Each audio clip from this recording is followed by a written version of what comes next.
The ghost who wanted to laugh. In a small, forgotten village surrounded by mist and whispering trees, there stood an old theater, broken, dusty, and said to be haunted.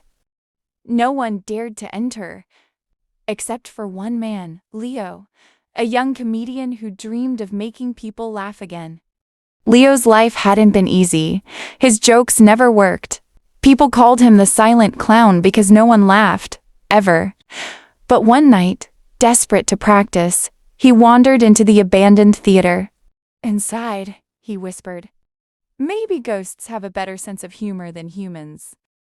Suddenly, a light flickered, and a voice echoed from the stage. "Tell me a joke, if you dare." Leo froze. There she was, a ghost, floating in a long white dress, eyes glowing faint blue, but not angry. Sad. Her name was Alara. Once, she had been a famous actress. She died during her final performance, a comedy that ended in tragedy. Now, she was trapped in the theater, unable to rest until someone made her truly laugh again. Leo's fear turned into curiosity. He said, "Well, Miss Ghost, you've got a tough audience, but I'll try." He began to perform bad puns, silly dances, ridiculous impressions of trees and chairs. Alara stared silently, until he slipped on a ghostly candle stand and fell flat on his face. And then she laughed. A sound like music filled the air. The dust sparkled. The theater's lights flickered alive. But the laughter didn't stop. It grew louder and darker. The ghost's smile twisted. "You woke the others." Dozens of ghostly figures appeared in the seats. Old actors, musicians, stagehands.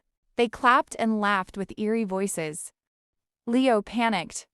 "Hey, hey, hey, easy crowd, no need for an encore." The spirits surrounded him. One whispered, "Tell us more," or join the show forever.